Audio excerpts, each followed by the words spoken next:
I just bought the cleanest 8th gen Civic SI that I could find, and I'm going to show and tell you all about it, but first, I want to give a little bit of context. For the past year, I've been trying to buy a Toyota GR86. No kidding, about 8 or 9 months, I've had multiple deposits in and none of them have worked out. They've either been sending automatic transmissions most of the time, or they would mess up the queue and they would sell them to other customers before me.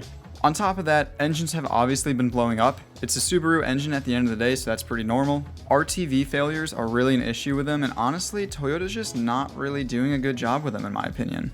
So what did I do? Well, I bought an old 2009 Honda Civic SI. This isn't just any old Honda Civic SI. This, in my opinion, is probably the most Honda Civic SI that's ever been made. And that mostly has to do with, well, this.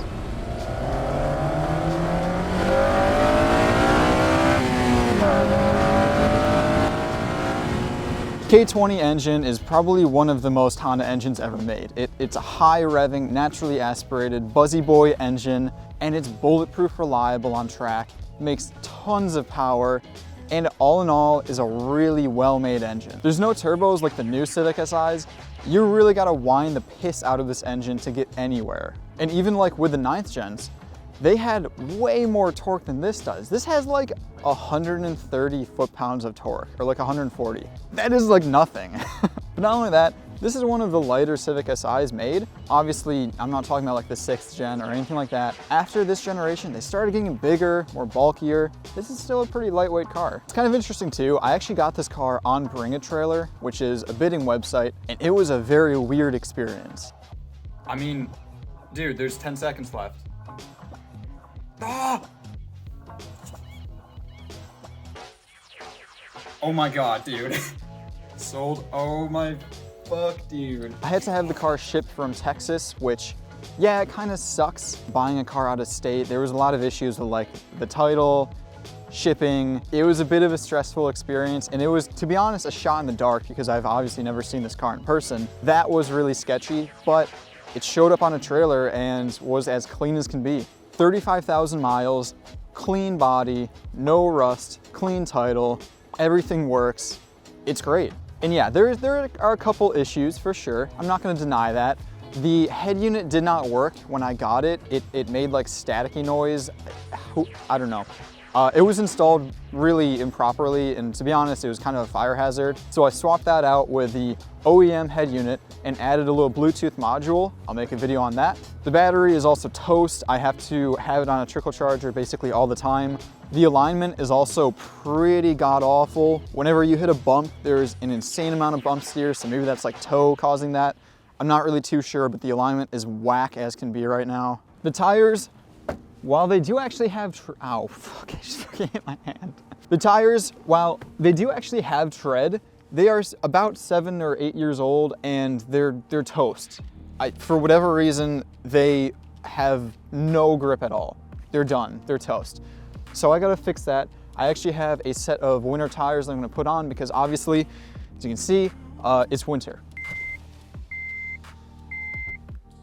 The interior in this car is really clean. There's no weird smells or anything like that.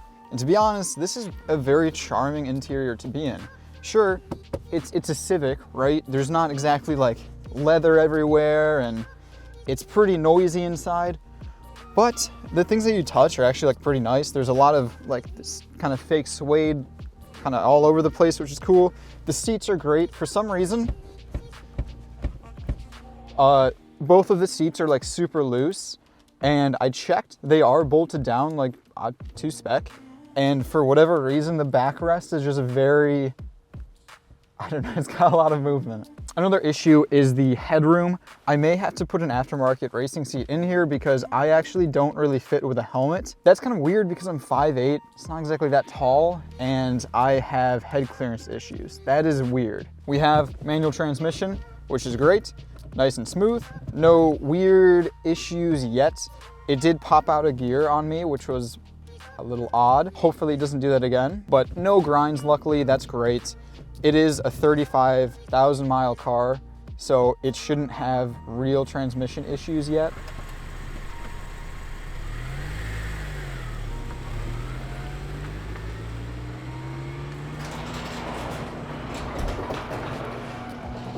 And to be honest, I'm just gonna wait for this to open. To be honest, I had kind of a dilemma with this car. This is a very expensive Civic SI. It is. 35,000 miles, clean title, no rust. That does not come cheap. But I had like this dilemma of like, okay, do I buy a really old, you know, Civic SI with 120,000 miles that's still overpriced because we're in the worst used car market that's like ever been in existence for like $14,000? Or do I buy this for a couple grand more? And I'm really happy that I kind of balled out and got like a really nice, clean car, because now I just fix a couple little things and boom, it's a stock car, everything works, and the sky is the limit now. Now I can just throw mods on it and just have fun. This is a great car.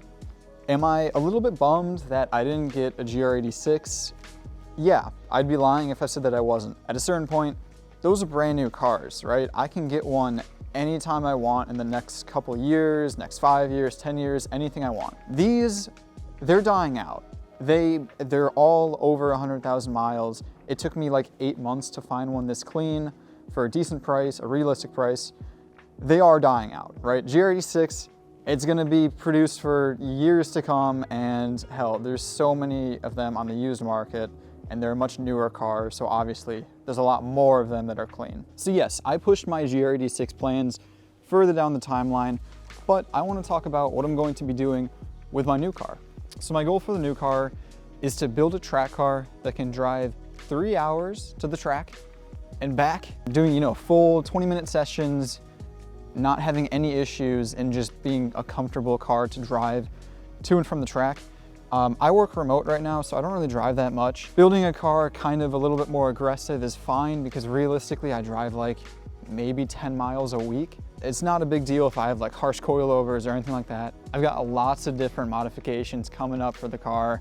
I've been planning it for, you know, the last couple of weeks, or realistically last like year. I've always wanted to buy a Civic SI ever since I was in high school. The first car that I test drove with my dad was actually a 9th generation Civic SI. I wonder if I can find the clip of my dad driving it. I couldn't drive stick at the time, so I had him drive it. Yeah, looks like this would be good.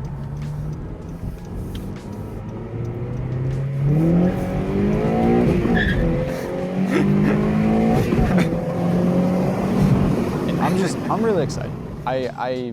This is something that's brand new to me. I've never raced front wheel drive, and I'm so excited to start working on it.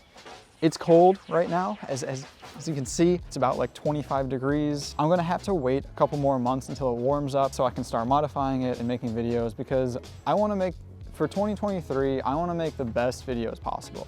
Not the most amount of videos possible, but I wanna make the best videos possible. Part of that means that I want to make them the way that I want to make them. And I can't do that in the winter when it's really cold. If you wait a couple months, I'd love to have you watch some of the videos when they eventually come out. And I'm pumped. So I hope you guys are too. Thank you a bunch for watching. Happy New Year. Happy holidays, whatever holiday you celebrate, if you celebrate any. And yeah, I will see you guys in probably a couple months. Peace.